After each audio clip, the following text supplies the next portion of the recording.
what's up, everybody? Welcome to this issue of Staffing Monthly. And my name is Dan Mori. I am the Executive Director of the National Independent Staffing Association. And I really appreciate you taking the time out of your day to check out this month's issue of Staffing Monthly. And I genuinely hope that you appreciate the content that we're sharing, including this very powerful sales tactic that I wanted to share with you as we move into the sales season of the staffing industry. Right now, we are facing pretty unprecedented times. It's been a long time since we've actually had to sell the way that we do, and that businesses have had to fight for clients at the rate that they have. And you notice that I've been putting out a lot more sales content, specifically around value selling and negotiation, because a lot of times when salespeople are out there and they're trying to get business, they're really just kind of competing on things that are really outside of their control, and they don't have all the tools and techniques that they have to win good business, right? So what happens is sometimes you lose good business and you win bad business. And there's a couple things I want to share. There's really three options. Most times we think about the two options are yes or no, right? We think everything in sales is either this is a yes or it's a no, but there's really three options. There's yes, there's no, and then there's the middle ground of yes, but, right? And how I like to conceptualize this is yes is acceptable business, right? No is unacceptable business. And then yes, but this is the negotiation zone. This is where you're not quite sure where it is. You got a prospect that's trying to make it unacceptable business. You're trying to make it acceptable business, and you've got to use this technique called yes, but to bring it back over to the yes column or the acceptable business column, right? So let's just talk about this for a second. I want to lay out how you should be looking at each of these three. And then I'm going to give you two scenarios where you might actually use yes, but, right? So first and foremost, the yes, the acceptable business. This is an area where I actually see a lot of agencies not as well prepared as they should be, right?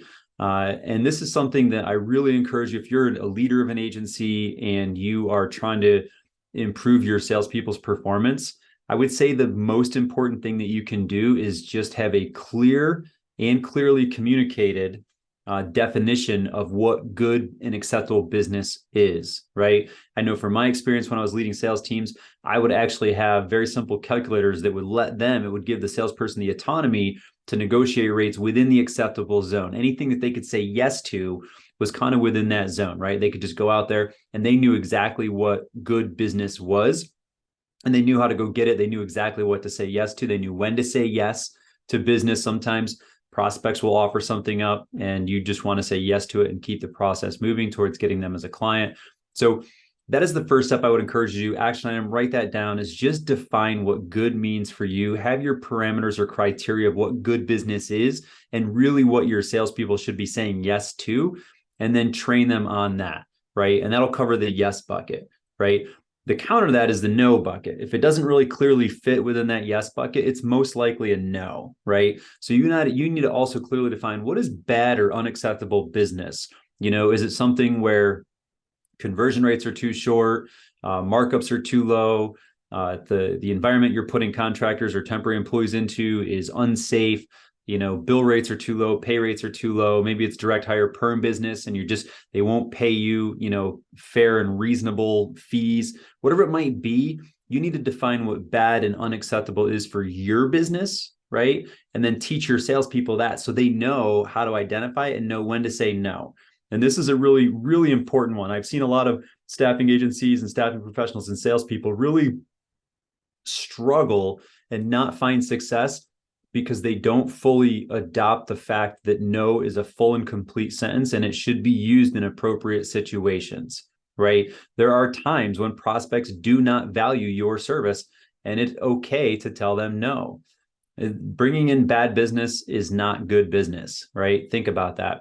But then there's this middle ground, right? A lot of times, if you've been to my other trainings where I talk about yes or yes, but, I teach my salespeople really the answer is yes or yes, but, because we're trying to cover these two areas. We definitely want to convert the yes acceptable business, but we also want to pull as much of that unacceptable business back over into the yes column as we can to bring in good business for the agency. And really, yes, but is when your salesperson is in a selling situation, or maybe they're even dealing with an existing client that is presenting some sort of counter offer, or they're saying things like match the rate or tweak your terms or whatever it might be.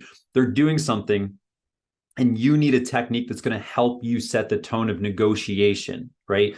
This is what yes, but is. Yes, but is a great technique for managing expectations, setting and establishing clear boundaries, and really setting and establishing a healthy business relationship between you and your client that clearly defines like what is and isn't acceptable, right? You don't want to enter into a situation with a client where you're completely subservient. Like that's not a rewarding relationship to be in. Your recruiters will hate it. Your salespeople will hate it. Long term, it's just not good business. So you need to establish those healthy business, relationship skills and boundaries right up front. And yes, but can help you do that. So this is I want to kind of tell you the trigger, the kind of the indicator of when yes, but might be applicable. And then I'm going to walk through 2 really quick examples for how you can use it. And then from there, that should give you enough information for how you can start using this in your agency to help bring in more business. So first and foremost, let's say that you've done your homework and you have your clearly defined what is good business, clearly defined what is bad business. If something doesn't quite fit into either category, or it's straddling the line, or it's, kind of maybe just over into the unacceptable, or it's not quite as acceptable as it should be, that should be the trigger for your salesperson to know that, okay, this is a yes, but situation, right? Or when they're in a selling situation and you present terms that would clearly be within the yes category, right? It's terms on your terms. It's going to be the markup, the bill rate, the fee, the conversion terms, the criteria that you feel is squarely within your definition of what good business is, and you present this to them and they counter with something, okay? They don't even have to be countering with what's bad, but if they counter your proposal with anything, this is now yes, but territory, because now you're negotiating, right? And this is going to be a really important piece of the sales process for making sure that you're bringing in as good of business as you can possibly get, and only good business, okay? So let me walk through a couple of scenarios. Let's say that you are a temporary staffing agency and you're prospecting some business and you are going after we'll say a light industrial company, right? And let's say they pay their people, for simple math, $20 per hour. And that's, the pay rate's $20 an hour. You feel good about it. It's well within the competitive range for the market that you serve. And you look at all of the criteria, you learn about the safe environment, and you feel like this is a good client to work with. So you send a proposal to them, and you're going to propose this business at a 50% markup and 500 conversion hours, right? I'm not suggesting that that's anything maybe specific to you or even market averages. I'm really kind of doing it for simple math for my own head. So you present, 50% markup, 500-hour conversion terms, no conversion fee thereafter. And you're looking at a $20 pay rate, which based on a 50% markup would be a $30 bill rate, right? And let's say that in this scenario, you're managed to pull $8 an hour gross margin out of that. And again, don't fact check me on the data points. This is just the example. Okay. I don't know what your workers' compensation is. I don't know the state that you're in. I don't know what your SUTA rate is. Like, I don't know all the variables that you have that would actually draw you down to an $8 an hour gross margin. Maybe it's not realistic on $20 an hour pay, $30 bill rate in your world, but just humor me for the sake of this example. You'll see where we're going. So you present it with this.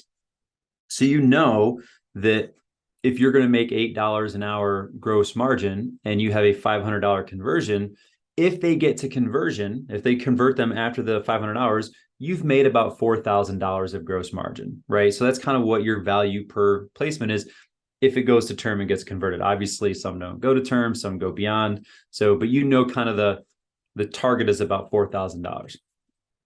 So let's say that your prospect says, hey, that's great, but I actually have another agency that is charging me 45%. So I would need you to do 45% in order for me to be able to sign your contract. Can you do that? Right? It's a pretty common situation. We hear that all the time. Like, hey, your competitor is offering this. So a lot of times salespeople will say, yeah, I can do that. I'll match it. And that's it. And you just give up, you give up 5 points, which in this scenario equates to about $1 an hour gross margin, which over a 500-hour conversion you're basically giving the prospect $500, right? Now, $500 may or may not seem like a lot of money, but for me, I'd rather not just give it up without getting something in return, because that's not negotiation. That's charitable donating, right? So you don't want to, you want to negotiate, not donate to the prospects here. So this is what you might do. I understand, and obviously forego all the other sales training about how to reframe and get back in the pain and all of that stuff. And what you want to be doing is say, they say, hey, can you match it? Your answer is yes, but, and then you share something that you would have to do in order to make the 45% fit your definition of good, right? So as an example, you might say, yes, but I would need to extend the conversion terms to around 570 hours. Does that work for you to get you to their 45%? Right? That way you still have that kind of the same, it's still right around, $4,000 of gross margin that can be earned. It pushes it back. And maybe they're more conscious of the actual bill rate and the weekly spend or the monthly spend than they are the actual conversion terms, right? And ideally during your discovery call, you would have figured out like what's more important to them. But in this scenario, that's really what you'd be looking at. So that would be one way to say it. They say, hey, can you actually, we can't do 50. Can you match 45? You got a competitor. Yes, I can match it, but I would need to extend the conversion terms from 500 to 570. Does that work for you? Right? And you put it back. Simple as that. And they might say, yeah, 570 works. Now you really haven't given up much margin, right? If your person goes to the 570 hours, you've still kind of made the same amount of margin as you would have at a 50% markup at 500 hours, right? So you're not really giving up much, but you're giving them what they're asking for, right? And sometimes that makes all the difference. Another scenario, actually, is another way to use this within that same exact scenario. They come back to you to say, hey, we really think that you're a great agency. Everything you say sounds amazing. We'd like to partner with you, but we just can't do 50%. We got to be at 45 because that's really what our budget is. And, we got two other competitors that are at 45%. Can you do that for me? And then you would just say, yes, but I would actually need to increase the conversion fee from 0 to 500. So I'll give you the 45%. However, if you choose to take any of my people on after 500 hours, I would need to charge a $500 conversion fee. Does that work for you? You see that same scenario, you're sort of giving them, if you focus on how much gross margin you would make if somebody worked 500 hours, 4,000 at 50% markup. Let's just say it's, 3,500 at a 45% markup. You're just adding that conversion fee back in. This is a great way to actually find middle ground or find compromise with your prospects, because if they have concerns, maybe the agencies they're currently working with, their people are turning over. There's a lot of turnover, so they might not want to overpay in the bill rate.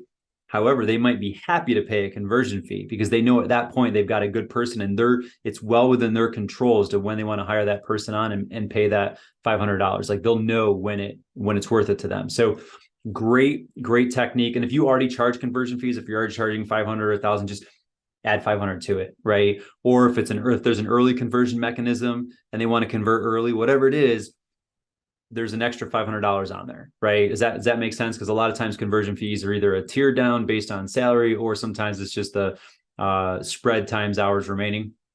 So you would just negotiate that piece in. So that's a way to use, yes or yes, but in the staffing context. I want to lay one out for perm placement, because there's actually a lot of negotiation around this as well, given the fact that fees are much larger lump sum, commitments for companies that use perm recruiting. You might face somebody and they say, hey, we're looking for, a marketing manager. We're going to pay $100,000 a year salary for this position. And you say, hey, this is great. We've helped a lot of other companies. I can do this for you for 20%. Is that reasonable? And they say, oh, I was really hoping that you could come in at 15. It's a little bit higher position. I really don't have the budget to pay 20,000 for this. 15 is my max. And you would say, yes, but I would need to cut the guarantee period from 90 days to 45, and this is that way it focuses on their budget. Is that still reasonable? So if you typically would present 20% fees and a 90-day guarantee, that's like if the candidate leaves for any reason other than lack of work, you'll do a refund or replacement. This scenario, you say, hey, I can go to 15, but I'd have to cut the guarantee period from 90 days to 45. Does that work for you? If they say, yeah, that works. Okay, maybe it's reasonable. Maybe that fits within your criteria of good. If they say, no, we really need that guarantee, then you say, hey, well, if I'm gonna extend that guarantee for that long, I really can't discount the rate, because I have additional, costs that go into servicing you, that if I were to have to issue a refund, then I wouldn't be able to recoup those. If you don't want to cut the guarantee, maybe it's, yes, I can go to 15, but I can't write in a full refund if we can't replace the candidate. So if the candidate leaves for any reason other than lack of work within 90 days or within the guarantee period, you give me a certain period of time to replace the candidate. If I can't replace them, I'll issue a 50% refund or something like that. But that's how you would use the yes, but. And it's a really powerful technique because people like hearing yes, right? But they also typically what they ask for tends to be the thing that they prioritize the most. And if you actually give them that, then they're going to be winning. They're going to get the thing that they prioritize the most, and you're going to be asking for something else in return. So it creates this collaborative relationship building piece. This same technique works with existing clients that might come to you and ask for a rate reduction or any change of terms, or even the dreaded rush order. We've all had that. We've had that client that calls at the last minute and they say, hey, I need you to get me this person. They need to start on Monday and it's Thursday, right? Or can you get me somebody that does this or meets this criteria that's a little bit off of scope or really outside of your typical agreement? Yes, but I would need to charge you a higher markup, or yes, but I would need to charge you a higher fee. Whatever it might be, like that's how you use yes, but. And it really is a powerful technique. So if you're a sales manager or an organizational leader out there, I would really, really encourage you to teach, any of your staff that might be involved with getting gross margin or going and getting business, negotiating any sort of terms with your prospects or clients. Teach them the concept of yes, yes, but, and no. Clearly define what business fits in the yes category, clearly define what business fits in the no category, and teach them and role practice how they can properly deploy the yes, but tactic and get you more good business. With that, I hope you found this valuable. I would love to hear your comments and feedback on this technique. It's something I've been using for years, and I hope you can too. See you next time.